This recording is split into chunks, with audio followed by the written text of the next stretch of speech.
গত ভিডিওতে আমরা ডম, ভার্চুয়াল ডম এবং স্টেট জিনিসগুলা কি এবং রিঅ্যাক্টে সেগুলো কিভাবে কাজ করে সেগুলো সম্পর্কে হালকা একটু থিওরি জানার চেষ্টা করছি এবং এই ভিডিওতে আমরা সেগুলোকেই আমাদের প্রজেক্টে অ্যাপ্লাই করার মাধ্যমে আমাদের কাউন্টার অ্যাপটাকে তৈরি করার চেষ্টা করব।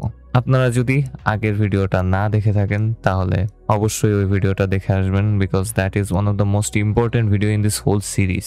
ধরতে গেলে ওইটা থেকেই রিঅ্যাক্টের আসল বেসিক্সের হাতে খড়ি আমাদের শুরু হলো এবং আস্তে আস্তে আমরা আরও যত অ্যাডভান্স শিখবো তত আমরা আরও বেশি ডিপার নলেজ রিঅ্যাক্টের ব্যাপারে গেইন করার চেষ্টা করব। তো আমরা এখন আমাদের এই দুইটা কনসেপ্ট থেকে, ভার্চুয়াল ডম এবং স্টেটের কনসেপ্ট থেকে আমাদের প্রজেক্টে কি ভুলটা ছিল সেটাকে একটু খুঁজে বের করার চেষ্টা করব। ফার্স্ট অফ অল, আমাদের প্রজেক্টটা হচ্ছে একটা কাউন্টার অ্যাপ এবং আমরা আমাদের অ্যাপের ভেতরে যে কাউন্ট ভ্যারিয়েবলটাকে নিয়েছিলাম সেই ভ্যারিয়েবলটা নন স্টেট অবস্থাতে আছে, অথবা নন স্টেট ভ্যারিয়েবল আমি বলতে পারি, কারণ এই কাউন্ট ভ্যারিয়েবলটা কোনো স্টেটকে স্টোর করতেছে, অথবা এই কাউন্ট ভ্যারিয়েবলের ভ্যালু চেঞ্জ হবে কিনা রিঅ্যাক্ট এই ব্যাপারে জানে না। সো ভার্চুয়াল ডম যেখানে স্টেট মনিটরিং করতেছে সেখানে আমাদেরকে বুঝাইতে হবে যে কাউন্ট একটা স্টেট ভ্যারিয়েবল, এবং সাথে সাথে আমাদের এই কাউন্ট ভ্যারিয়েবলটার ভ্যালুকে চেঞ্জ এবং মনিটরিং করার জন্য আমাদের আরেকটা মেথড তো অবশ্যই লাগবে, কারণ রিঅ্যাক্টকে জানায় দিছি যে কাউন্ট একটা স্টেট ভ্যারিয়েবল, কিন্তু স্টেট ভ্যারিয়েবল হইলেই যে জাস্ট আমি কাউন্টের ভ্যালুটাকে চেঞ্জ করে দিব আর রিঅ্যাক্ট অটোমেটিক্যালি বুঝা যাবে যে ভাই কাউন্টের ভ্যালুকে চেঞ্জ করতে হবে, এমন কোনো উপায় নাই। কারণ কি, আমরা গত ভিডিও থেকে এটা জানছি যে যখন কোনো একটা স্টেট ভ্যারিয়েবল চেঞ্জ হবে তখন ওই জন্য ভার্চুয়াল ডমের সাথে রিয়েল ডমের একটা কম্পারিজন হইতে হবে যে আমাদের কোন কোন স্টেট এবং কোন কোন জায়গাতে আসলে চেঞ্জ করা উচিত। সো এই জিনিসটাকে বলা হয় রি-রেন্ডারিং। সো সবার প্রথমে যে জিনিসটা হবে সেটা হবে রিয়েল ডম রেন্ডার হবে আমাদের স্ক্রিনে, মানে ফুল স্ক্রিনে আমরা যে জিনিসপাতিগুলো দেখতে পারবো সেটা হবে রিয়েল ডম, এবং এই রিয়েল ডমের একটা কপি থাকবে যেটা হবে ভার্চুয়াল ডম, যেটা একেবারে সেম টু সেম রিয়েল ডমের সাথে যাবে। এইটা মনিটর করবে স্টেটগুলোকে। এখন যখন এই মনিটরিংয়ের মাধ্যমে আমরা স্টেটের চেঞ্জেসটাকে বুঝতে পারলাম, তখন আমাদের এই ভার্চুয়াল ডমের চেঞ্জেসের সাথে রিয়েল ডমের চেঞ্জের একটা কম্পারিজন হবে, এবং সেই কম্পারিজন করার জন্য আমাদের একটা মেথড লাগবে। কিন্তু এত কিছু যদি আমরা নিজেরাই করি তাহলে তো সমস্যা, তাই না ভাই? সো রিঅ্যাক্ট এই সকল প্রসেসের জন্য আমাদেরকে অনেকগুলা ফাংশন দিছে। আমি এটা একটু স্পয়লার দিয়ে রাখি।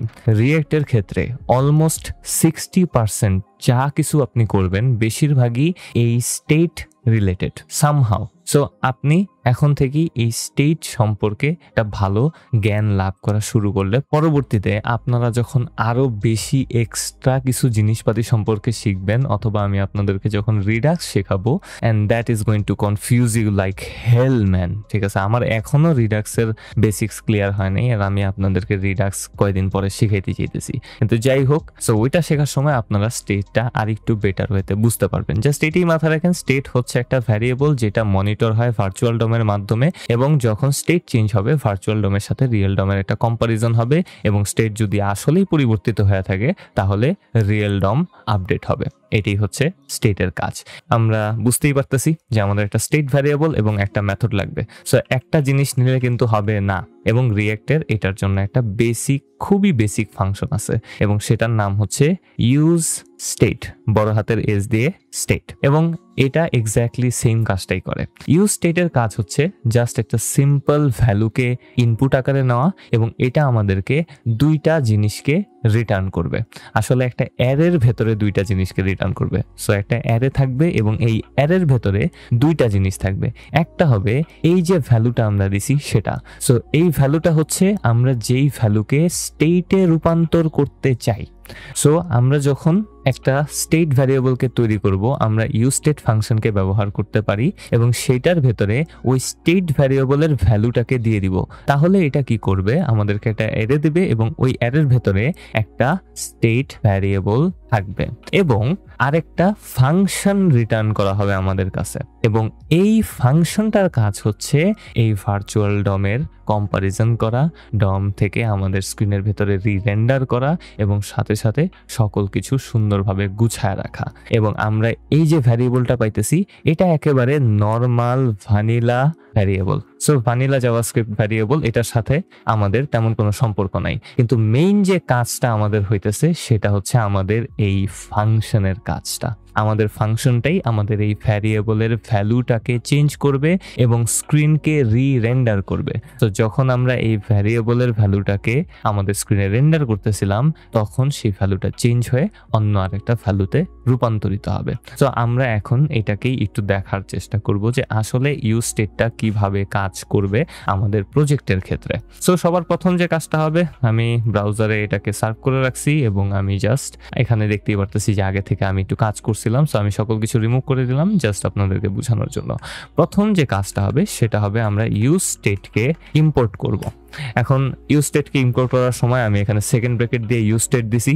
এটা আমি আপনাদের জন্য সিম্পল একটা টাস্কের মতো করে রাখলাম। আপনারা একটু খুঁজে বের করেন যে আমি কেন এখানে সেকেন্ড ব্র্যাকেটের ভেতরে ইউজ স্টেট দিলাম এবং কমা দিয়ে কেন ইউজ স্টেট দিলাম না।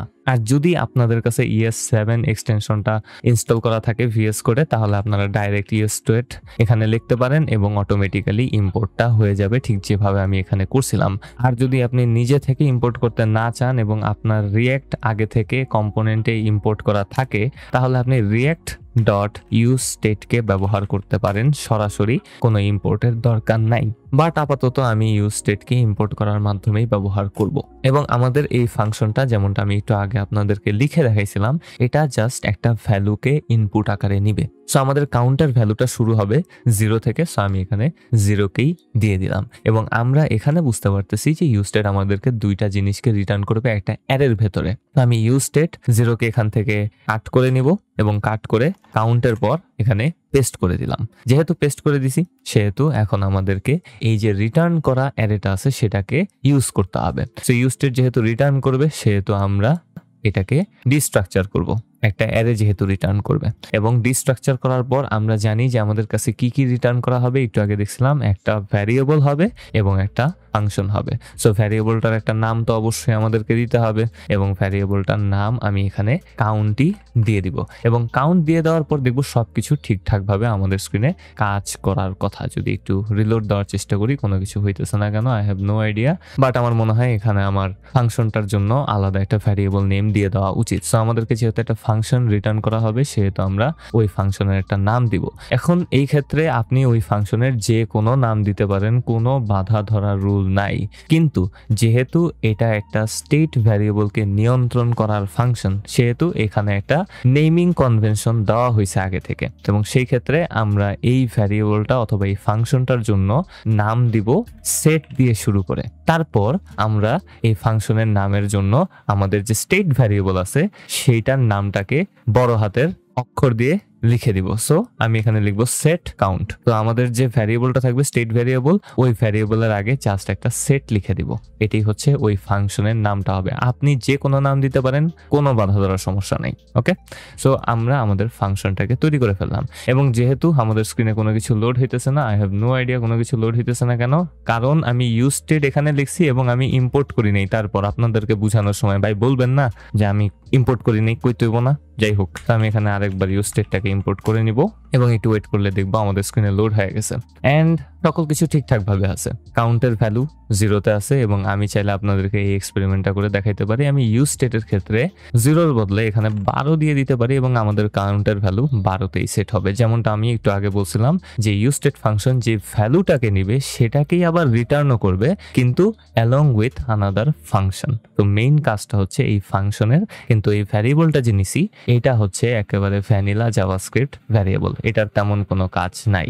সো আমরা এখন আমাদের এই সেট কাউন্ট ফাংশনটাকে ব্যবহার করার মাধ্যমে আমাদের অ্যাপটাকে তৈরি করার চেষ্টা করব। তো কাউন্টের ভ্যালুটা আমি আরেকবার 0তে দিয়ে দিলাম। এখন আমরা ইনক্রিজ ফাংশনে চলে আসি। যেহেতু আমি বলছিলাম যে আমাদের এই ফাংশনটার কাজ হচ্ছে আমাদের স্ক্রিনে রেন্ডার করা, সাথে সাথে মনিটরিং করা, সাথে সাথে ভার্চুয়াল ডম এবং রিয়েল ডমের ভেতরে কম্পারিজন করে সকল কিছু আমাদের জন্য করা, যেগুলো আমরা ম্যানুয়ালি করতে পারবো না, কারণ আমরা বিগিনার লেভেলের প্রোগ্রামার ভাই। আমরা টাকা কামাইতে চাই, জবে জয়েন করতে চাই, আমরা ভাই নিজেরা ফ্রেমওয়ার্ক বানাইতে চাই না। তো ফেসবুক থেকে যারা ফ্রেমওয়ার্কটা বানাইছে তাদেরকে আগে থেকে ধন্যবাদ জানাই ভাই, যে আমার মতো নালায়ক মানুষদের জন্য এটা বানাইছেন, নাইলে ভাই আমি পারতাম না, জীবনও সম্ভব ছিল না। তো আমরা এখন এই সেট কাউন্ট ফাংশনটাকে কিভাবে ব্যবহার করব। Set count function use state ফাংশনের মতোই শুধুমাত্র একটা ভ্যালুকে ইনপুট নিতে পারে। তো আমি এখানে সেট কাউন্ট ফাংশনটাকে ব্যবহার করলাম এবং এটার ভেতরে আমি জাস্ট একটা সিঙ্গেল ভ্যালুকে দিয়ে দিতে পারি। তো আমি এখানে যদি 30 দিয়ে দিই, আমাদের স্ক্রিনে কোনো কিছুই হবে না, কারণ এই ইনক্রিজ ফাংশনটা তখনই কাজ করবে যখন আমি ইনক্রিজ বাটনে ক্লিক করব। সো ইনক্রিজ বাটনে ক্লিক করে দেখি তো কি হয়, এন্ড আমাদের কাউন্টের ভ্যালু 30 হয়ে গেছে এবং স্ক্রিনে রেন্ডারও হয়ে গেছে। কি হলো এটা একটু যাচাই করতে হবে আমাদেরকে। তো আমরা আমাদের থিওরিতে একটু ফেরত আসি এবং এই ক্ষেত্রে আমি জাস্ট আপনাদেরকে একটু রাফ বোঝানোর চেষ্টা করব আসলে কি হইলো। তো আমি এখান থেকে বেশিরভাগ জিনিস সরাইয়া দিব এবং বেশিরভাগ জিনিস সরাইতে পারতেছি না, এবং আমরা আমাদের এই যে স্টেট ভ্যারিয়েবলটা যেখানে নিছিলাম সেটার দিক থেকে চিন্তা করি যে আমরা এখানে একটা স্টেট ভ্যারিয়েবলকে নিছি যেটার নাম হচ্ছে সি। এখন এই স্টেট ভ্যারিয়েবলকে নিয়ন্ত্রণের জন্য আমাদের কাছে যে ফাংশনটা ছিল সেটার কাজ হচ্ছে সি কে মনিটর করা। এখন আমরা এই ফাংশনের ভেতরে যেই ভ্যালুটাকেই দিই না কেন, সি এর ভ্যালুটা অটোমেটিক্যালি সেই ভ্যালুতেই সেট হবে। ওকে, সো আমি যদি এখানে ফাংশনের ভেতরে 60 দিয়ে দেই তাহলে আমাদের সি এর ভ্যালু আগে যাই থাকুক না কেন, ইট ডাজেন্ট ম্যাটার, সি এর ভ্যালু ইজ ইকুয়ালস টু 60 হয়ে যাবে। ধরলাম সি এর ভ্যালু রিয়েল ডমে ছিল 1 এন্ড আমরা যখন এই সি এর ভ্যালুটাকে 60 তে আপডেট করে দিলাম তখন এই ফাংশনেরই কাজ হচ্ছে কি, যেহেতু স্টেট আপডেট হয়েছে সেহেতু ভার্চুয়াল ডমের সাথে রিয়েল ডমের কম্পারিজন করা। কম্পারিজন করে দেখা গেল যে হ্যাঁ সি এর ভ্যালুটা চেঞ্জ হয়েছে। সো আমাদের এই স্টেটের জন্য আমাদের ফুল পেজটাকে রি-রেন্ডার করতে হবে। রিয়েল ডমের কাজ হচ্ছে নর্মালি ফুল জিনিসটাকেই রি-রেন্ডার করা, মানে একেবারে স্টার্টিং ডিপ থেকে পুরো HTML পেজ পুরোটাকে। সো আমাদের স্ক্রিন রিলোড করতে হবে। কিন্তু ভার্চুয়াল ডমের কারণে কি হয়েছে, এখন রিয়েল ডম খুব সুন্দরভাবে জানে যে চেঞ্জেসটা হয়েছে কোথায়। সো রিয়েল ডম এখন শুধুমাত্র এই স্টেটের সাথে কানেক্টেড পুরো অংশটাকে রি-রেন্ডার করলেই আমাদের কাজ হয়ে যেতেছে। সো অটোমেটিক্যালি এই ফাংশনটা কি করে, আমাদের যে ভ্যারিয়েবলের জন্য আমরা এই সেট ফাংশনটাকে তৈরি করছি, আমি এটার নাম সেট ফাংশন দিয়ে দিলাম, তৈরি করছিলাম, সেইটার ভ্যালুটাকে একেবারে সেট করে দেয়। এই কারণে এটাকে আমি সেট ফাংশন বলে সম্বোধন করতেছি। সো আমরা সেটের ভেতরে যেই ভ্যালুই দিই না কেন, আমাদের কাউন্টের ভ্যালু সেই হিসাবেই ফুললি সেট হয়ে যাবে। সো আমি যদি সেট কাউন্টার ভ্যালু এখানে 15 দিয়ে দেই এবং ইনক্রিজ বাটনে ক্লিক করি, একটু ওয়েট করতে হবে, এবং ইনক্রিজ বাটনে ক্লিক করলাম, আমাদের স্ক্রিনে 15 চলে আসলো। এর কারণ হচ্ছে এই, যখন আমরা ইনক্রিজ বাটনে ক্লিক করতেছি তখন সেট কাউন্ট আমাদের কাউন্ট ভ্যারিয়েবলের ভ্যালুটাকে চেঞ্জ করে দিতেছে এবং আমাদের ফুল কম্পোনেন্টটা রিলোড হইতেছে। শুধুমাত্র ওটুক সেকশনেই রিলোড হবে যেখানে আমাদের স্টেটটা চেঞ্জ হয়েছে, যেটা হচ্ছে আমাদের এই ডিভ সেকশন। সো ডিভের ভেতরে আমাদের কাউন্টের স্টেটটা ছিল এবং এটা চেঞ্জ হয়ে 15 এ সেট হয়ে গেল, এবং এটা করার জন্য আমাদের কম্পোনেন্টটাকে ফুল রিলোড হইতে হয়। এবং এটা নিয়ে আমি আরো লম্বা ডিসকাশন করতে পারি, কিন্তু এখন আমার মনে হয় যে আমরা আসলে ইউজ স্টেট ফাংশনটাকে কিভাবে আমরা ব্যবহার করব সেটা বুঝতে পারছি। সো ইনক্রিজের জন্য আমরা কি করতে পারি, আমাদের কাউন্টের ভ্যালুকে জাস্ট 1 করে বাড়াইতে পারি। তো সেট কাউন্টের ভ্যালু যদি আমি কাউন্ট +1 দিয়ে দেই এবং একটু ওয়েট করে রিলোড করে আমাদের স্ক্রিনটা ইনক্রিজ করলাম এবং 1 করে এটা বাড়তে থাকবে, এবং প্রতি ক্লিকে ক্লিকে আমাদের কাউন্টের ভ্যালু যত ছিল তার সাথে আমরা এক্সট্রা 1 যোগ করে দিতেছি। সো ডিক্রিজের জন্য আমরা সেম কাজটা করতে পারি। সো সেট কাউন্ট ফাংশনটাকে ব্যবহার করব এবং এটার ভিতরে কাউন্ট -1 কে দিয়ে দিব, আমি ব্রেকেট দিই নি, ভেরি নাইস। তো কাউন্ট -1 কে দিয়ে দিলাম। এখন যদি আমি ডিক্রিজ বাটনে প্রেস করি তাহলে দেখব ভ্যালু 1 করে কমতেছে, ইনফিনিটি পর্যন্ত যেতে পারে। সো মাইনাস থেকে শুরু করে ইনফিনিটি পর্যন্ত চলে যাবে।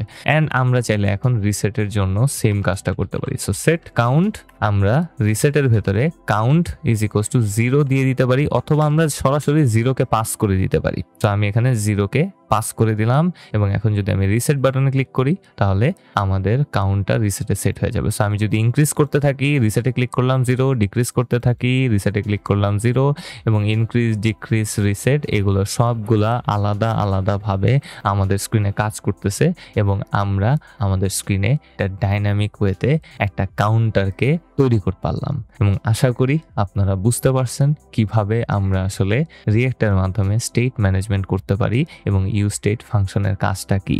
যদিও আমি এই ভিডিওতে ফুল ডিটেলসে যাইনি, পরের ভিডিওতে আমরা ইউজ স্টেট ফাংশনের আরও কিছু জিনিসপাতি সম্পর্কে জানবো এবং ইউজ স্টেট ফাংশনটা রিয়েক্টে আসলে জিনিসটা কি সে ব্যাপারে আরেকটু ভালো ধারণা নেওয়ার চেষ্টা করব।